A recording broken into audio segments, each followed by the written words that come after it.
नमस्कार। स्वागत है आपका सुनो कहानी में। आप सुन रहे हैं शरत चंद्र चट्टोपाध्याय के द्वारा लिखित उपन्यास चरित्रहीन, और इसे आवाज दी है मृत्युंजय मिश्रा ने। तो आइए बिना कोई समय व्यर्थ किए सीधे कहानी की ओर चलते हैं। कहानी के पिछले भाग में हमने सुना कि हरान बाबू की तबीयत थोड़ी और खराब हो जाती है, जिसके कारण किरणमयी चाहती है कि उपेन बाबू यहां आ जाए। वहीं दूसरी ओर सतीश मई और किरण में भी काफी बातचीत होती है। सतीश उसे सावित्री के बारे में भी बताता है। अब आगे भाग 12। बोल चाल से हो, इशारे से हो, कभी भी किसी के सामने सतीश ने सावित्री का जिक्र नहीं किया। इसी कारण जब यह बात किरणमयी के सामने प्रकट हो गई, तभी से उसके सारे शरीर में जैसे अमृत का स्रोत बह चला। किरणमयी को सतीश देवी समझता था, उसकी सभी बातों की अत्यंत श्रद्धा करता था। उसने कहा, दुख के दिनों में फिर भेंट होगी। तभी से उसके निभृत हृदय में रहने वाला शोकार्त विच्छेद उस परम विच्छेद दुख के दिनों की आशा में उन्मुख हो उठा था। यानी वो चाहता था कि दुख के दिन आए और मेरी मुलाकात सावित्री से हो। कोई दुख किस तरह कितने दिनों में उसको दर्शन देकर दया करेगा, इसी चिंता को लेकर वो धीरे धीरे रास्ता चलते चलते रात के 8 बजे अपने डेरे पर पहुंचा। कमरे में घुसकर जिस वस्तु की ओर उसने देखा, उसी ने आज विशेष रूप से उसकी दृष्टि को आकर्षित कर लिया। कुर्ते को उतारकर अर्गनी पर रखने गया तो उसने देखा कि कपड़े ठीक करके रखे हुए हैं, यानी तय लगाए हुए हैं। हरिण की सींगों पर संध्या पूजा का जो कपड़ा धोकर टांग दिया गया था, वो चुन दिया गया है। बैठने लगा तो उसने देखा कि कुर्सी पर गंदे कपड़ों का जो ढेर रखा जाता था, वो आज नहीं है।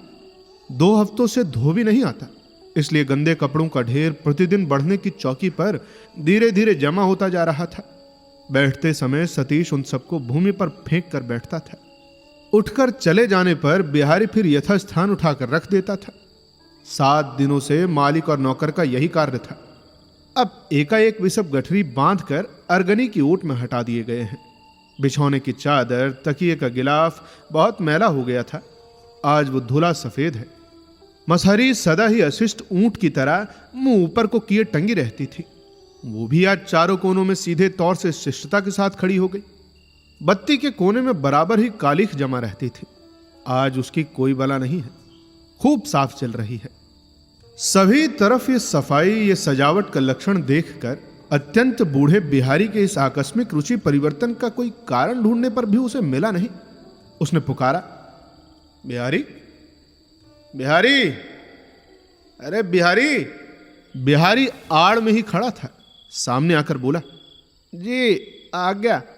भाई बहुत अच्छा, यदि ये सब तू कर सकता है तो घर द्वार इतना गंदा क्यों छोड़ रखता है भाई? आज बहुत प्रसन्न हो गया हूं मैं। बिहारी ने विनय पूर्वक अपना मुंह जरा झुकाकर कहा, जी सरकार। अच्छा, आपके नाम एक तार आया है। कहाँ रे? कहकर इधर उधर दृष्टि डालते ही मेज पर रखा हुआ पीला लिफाफा उसकी निगाह में पड़ गया। खोलकर उसने देखा तो उपेन भैया का समाचार है। वे 9:30 बजे की ट्रेन से हावड़ा स्टेशन पर पहुंचेंगे। घड़ी में लगभग 8:30 बज गए थे। व्यस्त होकर उसने कहा, अरे जल्दी ही एक गाड़ी ले आ बिहारी, उपेन भैया आ रहे हैं। 5 मिनट के अंदर बिहारी गाड़ी ठीक करके ले आया। खबर देकर और किवाड़ की आड़ में खड़ा रहकर पूछा, तो फिर बाबू को साथ लिए डेरे पर लौटिएगा? सतीश ने सोच कर कहा, नहीं, शायद फिर आज रात को लौटूंगा नहीं। उपेन भैया सीधे हरान बाबू के यहां ही चले जाएंगे, इसमें सतीश को तनिक भी संदेह नहीं था, क्योंकि उनके सपत्नीक आने की खबर टेलीग्राम में नहीं थी। सतीश इसी बीच 2 पूड़ियां खा रहा था। बिहारी ने आड़ से कहा, बाबू एक निवेदन है। प्रार्थना करने की आवश्यकता पड़ने पर बिहारी पिंडजी भाषा का प्रयोग करता था। देखिए, मुझे पिंडजी भाषा तो नहीं आती है, यहाँ हिंदी लिखी है तो मैं हिंदी में ही समझाऊंगा आपको। सतीश ने मुंह ऊपर उठाकर कहा, कैसा निवेदन? आज्ञा। कहकर बिहारी चुप हो रहा। सतीश ने प्रश्न किया, अरे आज्ञा क्या है ये तो बता भाई, सुनो तो। बिहारी ने कहा, सरकार वो जरा 30 रुपए मिल जाते तो। सतीश ने आश्चर्य में पड़कर कहा, अभी परसों तो तुमने 30 रुपए लेकर घर भेज दिए थे।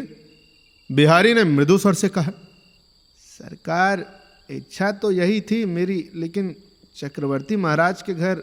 चक्रवर्ती के नाम से सतीश जल उठा, बोला, रुपया चक्रवर्ती को दे दिया तूने, और ये रुपया किसको दान दिया जाएगा? सुनो जरा।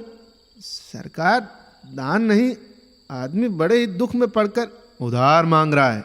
सरदार उधार, और उसको क्या दूंगा मैं? सतीश धीरज खोकर उठ खड़ा हुआ, बोला, ऐसा है बिहारी, तुम्हारे पास पैसा हो तो दो, मैं इतना बड़ा आदमी नहीं हूं कि रोज रुपया नष्ट कर सकूं, मैं ना दे सकूंगा।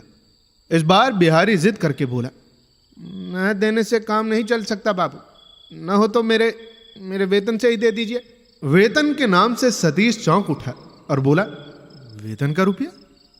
अच्छा, अब तक कितने रुपए लिए हैं बता तो बिहारी जरा। जैसे लिए हैं वैसे ही लड़कों के लिए गांव पर 3 बीघे जमीन, 1 जोड़ी बैल खरीद दिए हैं, इसके सिवा एक नया घर भी बनवा दिया बाबू। क्या ये सब मेरे वेतन से? मेरा रुपया आपके पास ही जमा है, आज उसी में से दे दीजिए।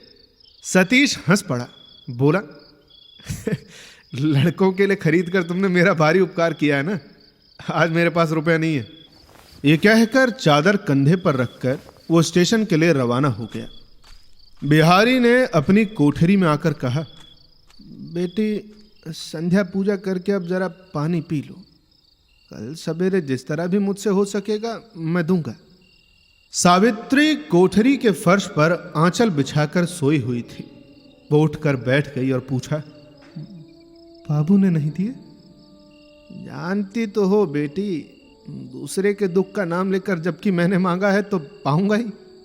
मेरे मालिक दानी कर्ण हैं, इस समय न देकर स्टेशन चले गए हैं, लेकिन कल सवेरे जब लौट आएंगे तब मुझे बुला कर देंगे। तुमको कोई चिंता नहीं है बेटी, अब उठकर जरा पानी वानी पी लो, सारा दिन वैसे ही पड़ी हो, जाओ। सावित्री के सूखे पीले चेहरे पर हंसी फूट पड़ी। उसने कहा, अच्छा ये हुआ, आज रात को अब लौटेंगे नहीं, तब तो फिर कल दोपहर की गाड़ी से ही काशी चली जा सकूंगी। क्या कहते हो बिहारी? अवश्य ही बेटी। फिर लंबी सांस लेकर कहा, मेरे मालिक भी मालिक हैं और तुम्हारे मालिक भी मालिक हैं। गांव से बुढ़िया ने दुख की बातें बताकर एक पत्र भेजा था, बाबू से पढ़वाने गया तो पढ़कर वो बोले, अरे तेरे घर में क्या कुछ भी नहीं है रे? मैंने कहा, गरीब दुखियों के पास और रहता ही क्या है बाबू। फिर उन्होंने कोई बात नहीं की। 4 दिनों के बाद 600 रुपये हाथ में देकर मुझे गांव भेज दिया। जगह जमीन मैंने खरीद डाली, गाय बछड़े खरीदे, घर द्वार बनवाया, लड़कों के हाथ में देकर महीने के अंदर मालिक के पैरों के पास लौटाया। बुढ़िया ने रो रो कर कहा, मुझे अपने साथ ले चलो, एक बार दर्शन तो कराओ। पर मैंने कहा कि नहीं रे, अब और ऋण मत बढ़ा, तेरे जाते ही 201 रुपया और हाथ में दे देंगे। और वहीं देखो एक तुम्हारे मालिक है, बीमार पड़ जाने से 5-7 रुपए क्या खर्च हो गए, तो इसलिए उन्होंने तुमसे कह दिया कि उधार का रुपया चुकता करके जाना। नौकरी करते समय तुमने कितना दुख झेला होगा बेटी, और हम लोग थे कि कुछ भी न जानकर विपिन बाबू के नाम पर तुम्हारी कितनी निंदा करते रहे। क्षमा करो बेटी, नहीं तो मेरी जीभ गल जाएगी। विपिन का नाम मात्र सुनकर सावित्री घृणा से रोमांचित हो गई और स्पष्ट शब्दों में छी छी कर उठी, लेकिन उसी क्षण उसे दबाकर हंसकर बोली, अच्छा बिहारी, स्नान करूंगी, एक कपड़ा दे सकोगे क्या? कपड़ा? बिहारी ने उदास होकर कहा, तुम्हारे आशीर्वाद से एक क्या 5 दे सकता हूं बेटा, कोई दुख ही नहीं बेटी, लेकिन शूद्र का पहना हुआ कपड़ा कैसे तुमको दे सकूंगा? वरन चलो बाबू का एक धुला कपड़ा ही निकाल कर तुमको दे दूं, आओ। बिहारी देव द्विजों पर अत्यंत भक्तिभाव रखता था, अतः प्रतिवाद निष्फल समझकर सहमत होकर उसका अनुसरण करके कमरे से वो बाहर चली गई। स्नान करके सावित्री सतीश का धुला हुआ देशी कपड़ा पहनकर मन ही मन हंस पड़ी। उसके ही कमरे में उसकी ही आचमनी अर्घी से संध्या पूजा, बिहारी द्वारा यत्न पूर्वक संग्रह की हुई विलायती चीनी से बनी परम पवित्र मिठाई सारे दिन के अनाहार के बाद खाकर उसने आराम अनुभव किया। पान सुरती खाने की उसकी बुरी आदत थी, दुकान का तैयार पान वो खाती नहीं थी। ये जानकर बिहारी इसके बीच ही पान सुपारी आदि जुटा कर ले आया था।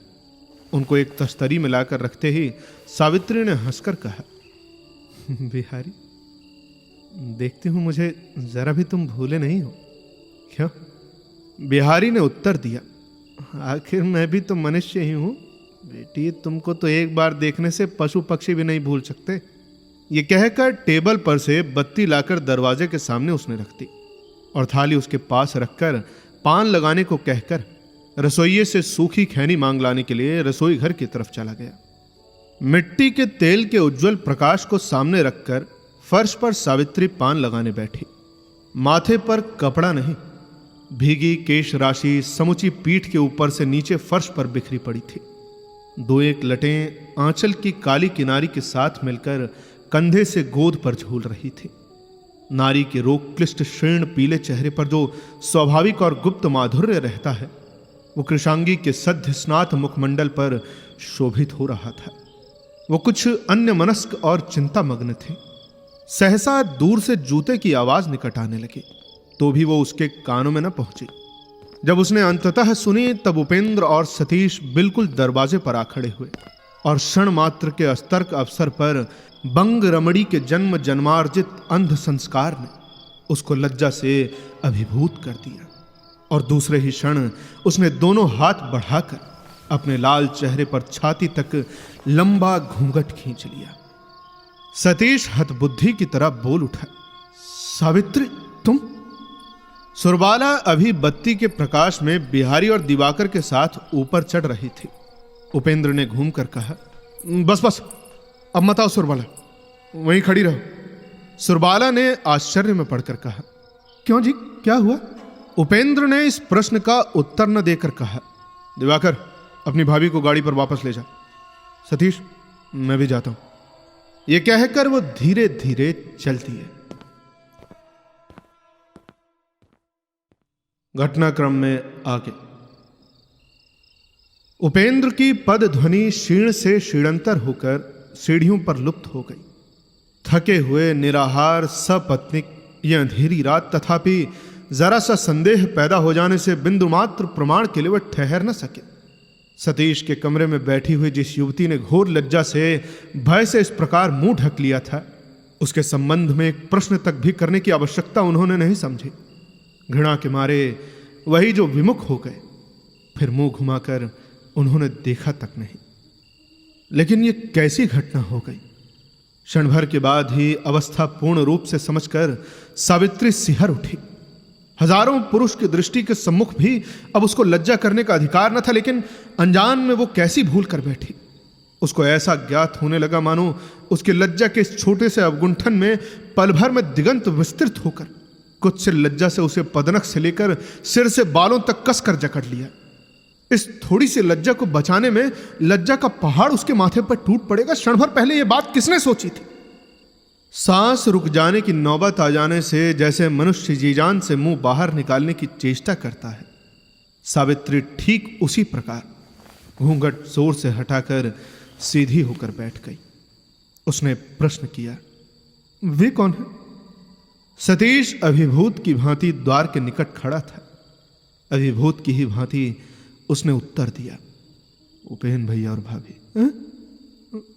वही उपेन भैया, वही बहू जी। सावित्री तीर की भांति उठ खड़ी हुई, चिल्लाकर बोली, तब तो हटो, लौटा लाओ।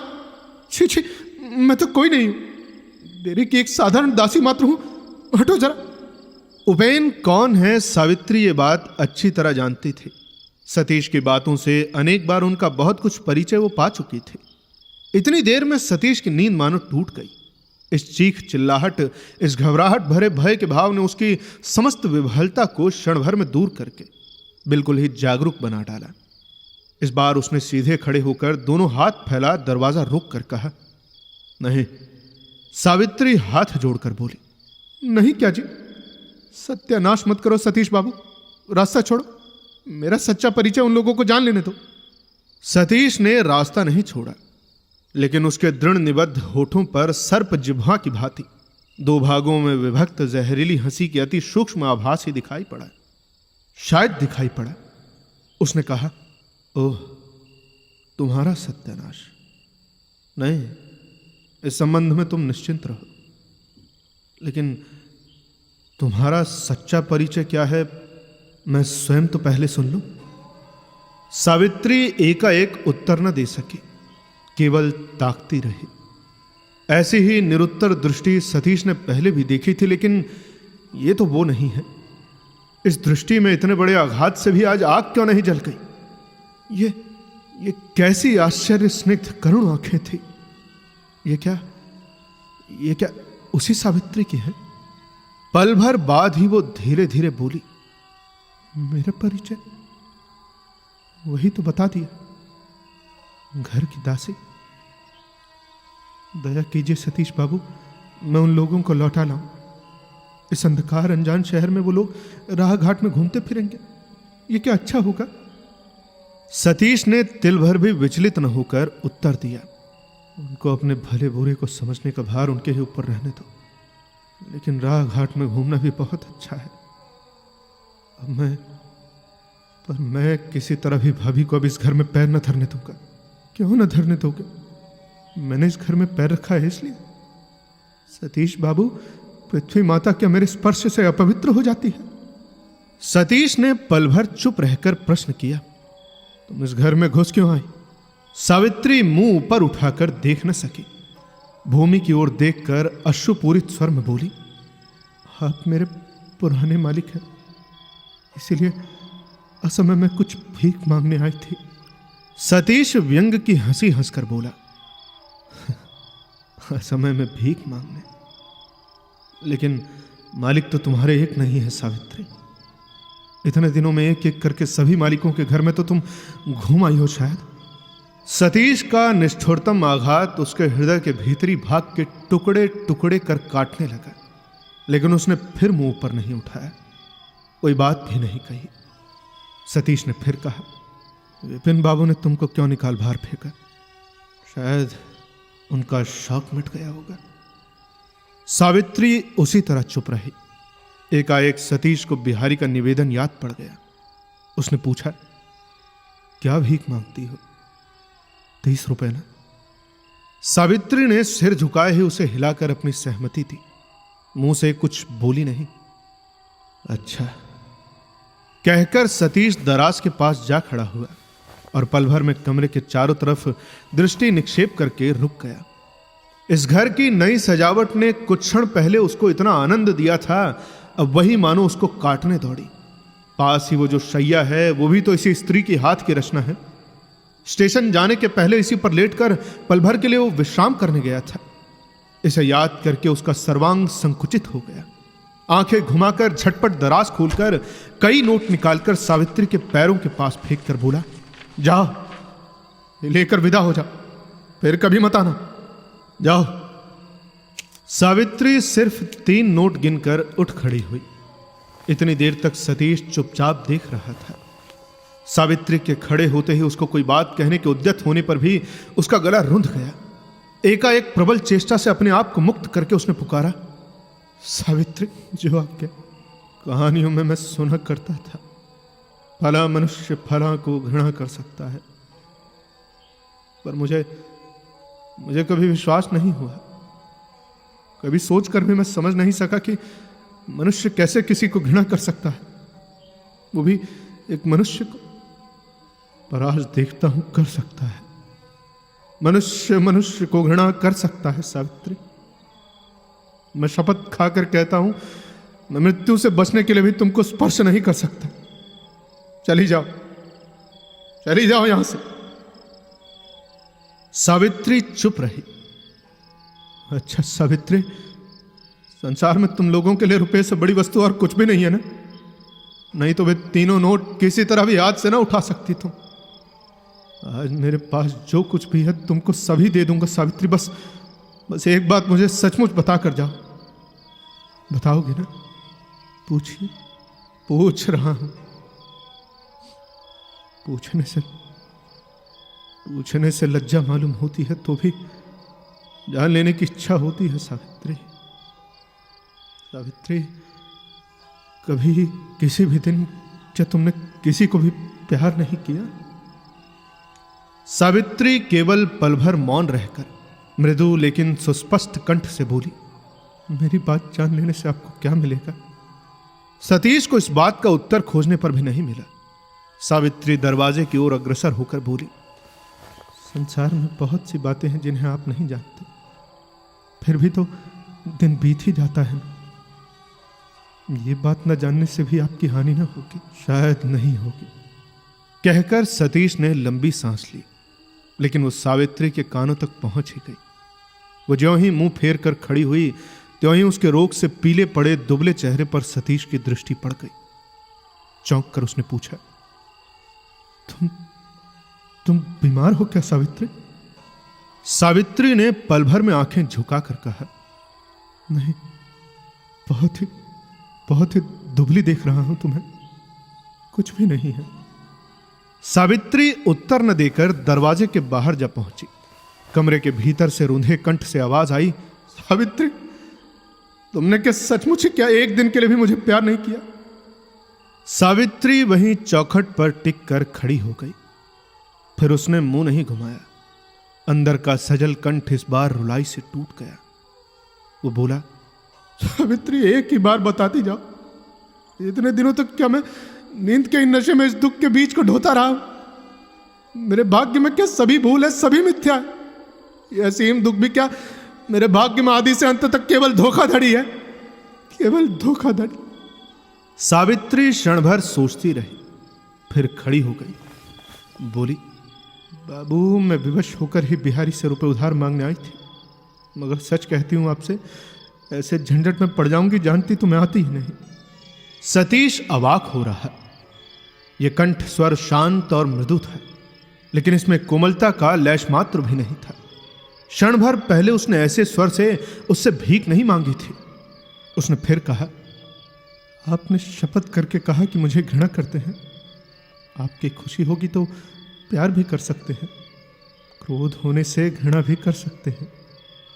आप लोग यही करते भी हैं, लेकिन हमारे तो हाथ पैर बंधे हुए हैं। इस मार्ग में जबकि कदम रख चुकी हूं, तब सुमार्ग कुमार्ग जो भी हो, इसको पकड़ कर न चलने से उपाय भी तो नहीं है। सतीश विह्वल विस्फारित नेत्रों से उसकी ओर टकटकी बांधे देखता रहा।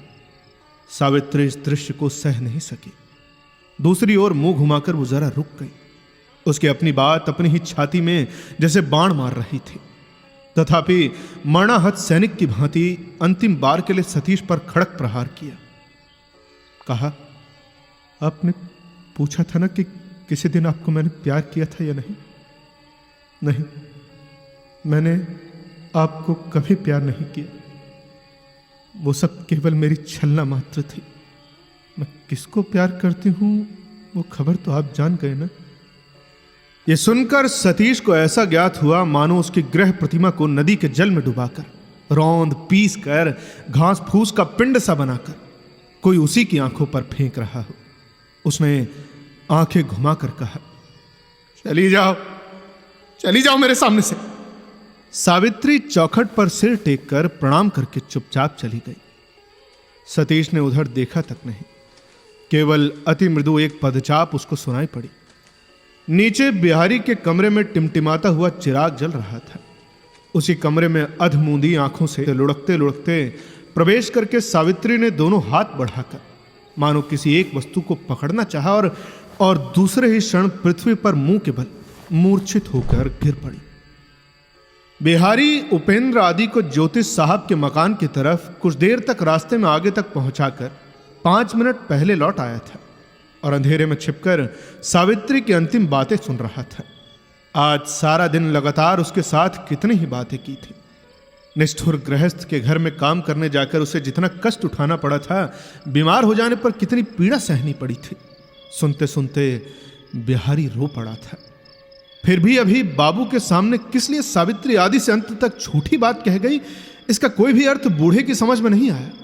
सावित्री के उतर जाने पर भी वो अंधेरे में बाबू की दृष्टि से बचकर नीचे उतर आया। नीचे उसको न देख पाने पर रास्ते पर दौड़ गया। इधर उधर कहीं भी न पाकर फिर मकान में घुसकर झटपट वो अपने कमरे में ढूंढने लगा तो ठिठक कर खड़ा हो गया। उसके बाद सावधानी से उसकी ओर जाकर बत्ती को तेज करके उसने पुकारा, इस तरह जमीन पर क्यों पड़ी हो बेटे? आहट मिलने पर स्नेहपूर्ण कंठ से बोला, तबीयत ठीक नहीं है क्या? ठंडक में बीमारी पकड़ेगी बेटी। उठो, मैं चटाई बिछाई देता हूं। सावित्री निर्वाक स्थिर रही। बिहारी आश्चर्य में पड़ गया। अच्छी तरह दिखाई नहीं पड़ रहा था, इसलिए चिराग मुंह के सामने लाकर जरा झुककर देखते ही बूढ़ा चिल्ला उठा, अरे बेटी, तुमने क्या कर डाला बेटी? सावित्री की आंखें बंद थीं, समूचा चेहरा पीला पड़ गया था। बड़े चीत्कार से भी उसने उत्तर नहीं दिया, उसी तरह मृतवत पड़ी रही। ऊपर के कमरे में सतीश उसी तरह मूर्तिवत बैठा हुआ था। बिहारी के रोने की आवाज से वो चौंक उठा। जब उसके कमरे में पहुंचा तो सावित्री के सिर के पास घुटने टेक कर बैठ गया। बत्ती लेकर उसके मुंह की ओर देखते ही वो समझ गया कि वो मूर्छित हो गई है। उसने कहा, चिल्ला मत बिहारी, उसके मुंह पर पानी छिड़क, रसोइयों को कह दे कि एक पंखा लेकर हवा करे। साहस पाकर बिहारी जोरों से पानी के छींटे देने लगा और हिंदुस्तानी रसोइया जीजान से पंखा झलने लगा। थोड़ी देर बाद सावित्री ने लंबी सांस ली और दूसरे ही क्षण आंखें खोलकर माथे का कपड़ा खींचकर उठ बैठी। सतीश ने कहा, महाराज, गरम गरम थोड़ा सा दूध ले आओ, कुछ अधिक ही लाना, और हाँ, ये भीगा कपड़ा जल्दी ही छोड़ देने को कह दे बिहारी। महाराज दूध लाने चला गया। मृदु स्वर में बिहारी ने शायद यही कहा। कुछ देर बाद चुप खड़े सतीश ने फिर कहा, आराम मालूम होने पर वो कहाँ जाएगी, पूछकर एक गाड़ी ठीक कर देना बिहारी, इस दशा में पैदल न जाने पाए।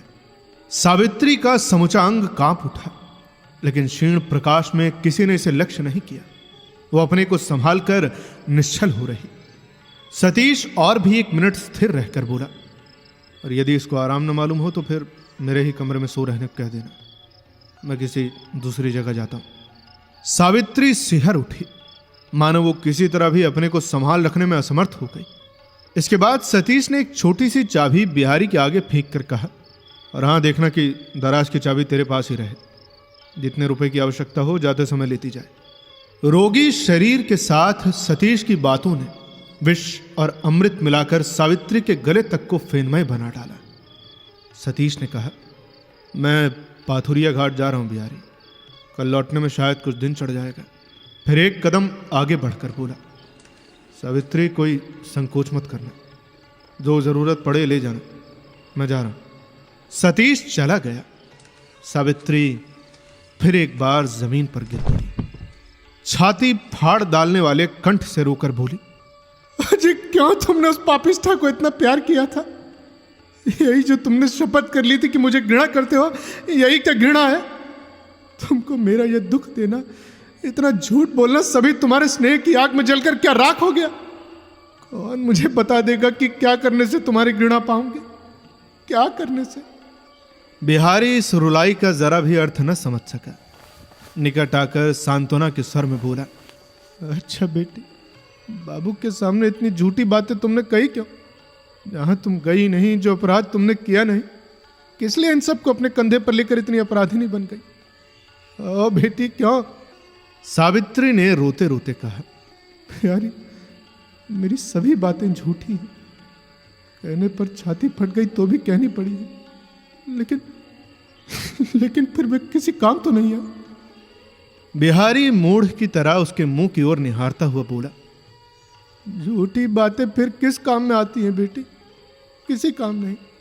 सावित्री ने बैठकर आंखें पोंछ डाली, उसके मुंह की ओर देखकर बोली, ठीक जानते हो बिहारी, क्या वे किसी काम में नहीं आते?